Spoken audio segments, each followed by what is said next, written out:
Hello, I'm Steve Lentz with OptionView Systems International and also Discover Options, the educational arm of the company. I'm here today with three of our mentors, Ken Dole, Steve Papali, and Frank Fahey. Welcome, guys. Hi. Thank you. We're here today to discuss what makes a good mentoring student. So we're just going to go around the table here and have a little discussion. Go ahead there, Ken.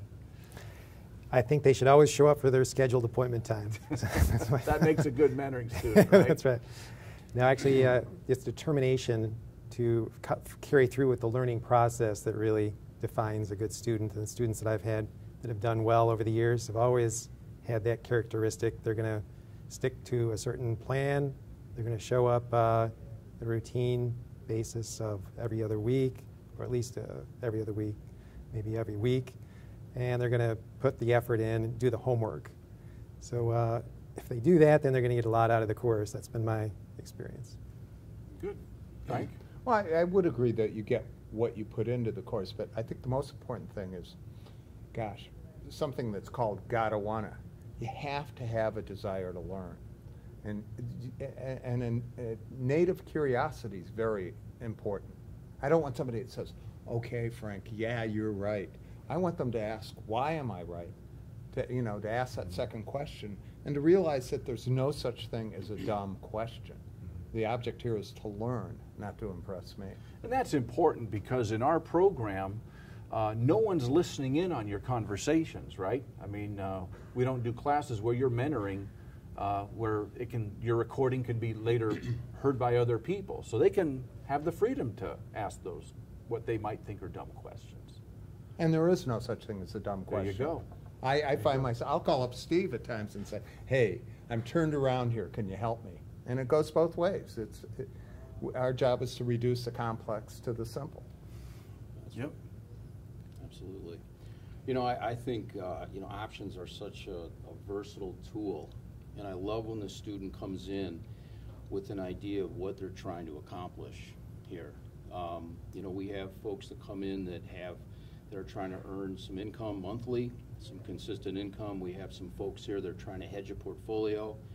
We have some students here that are interested in using leverage.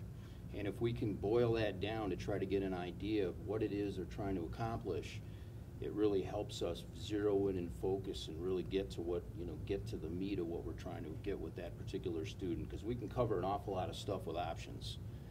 And I found that the successful student is the guy that maybe come in, and sometimes we have to work that out on the first session or two, but to have some sort of sense of what it is they're trying to do, and everybody can use these tools. They're terrific tools. Mm-hmm.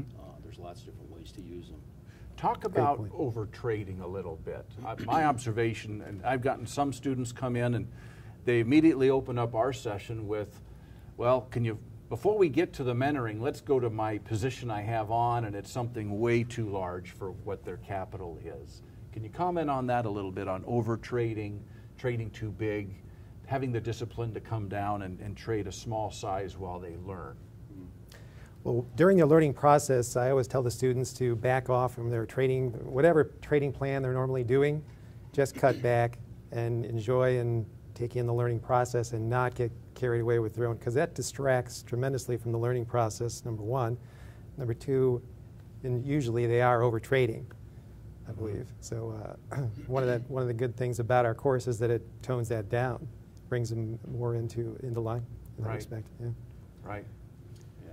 Well, I don't think too many students don't know what the risk-reward comfort zone is. They're starting off trading options, and they don't truly understand options. And so what happens is they don't understand the impact of 1 versus 5 versus 50 contracts.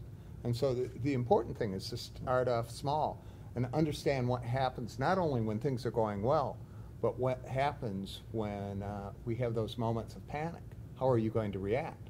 Because I'll get calls and they'll go, well, this happened, what should I do? And you'll say, well, let me see your position. And it's a 50 lot, and they were doing 1 lot 2 months ago. And so the important thing is to keep the size steady while you're learning. Mm-hmm. Yeah. We have a pretty defined protocol that we lay out for the student. That's right. To try to really control when the trade is put on, how we manage that trade, and we really work with these students We get all kinds of people that come in here with all kinds of discipline, lack of discipline, and that's very common when there's no plan or there's no sometimes understanding of the options. And we try to really, we try to break that down, so to speak, kind of like an athlete. Sometimes you got to break them down and we build it up. But we do tackle that issue, because over trading, you know, there's a lot of costs in the trading, and that really eats at the bottom line. And we're all here for, you know, at the end of the day, we're here to generate either return or hedging, you know, or something. But we're all after the bottom line, and all those trades really affect, you know, that bottom line as transaction costs. That's exactly right. Absolutely. Well, thanks a lot, guys. Thank you very much for watching. Take care.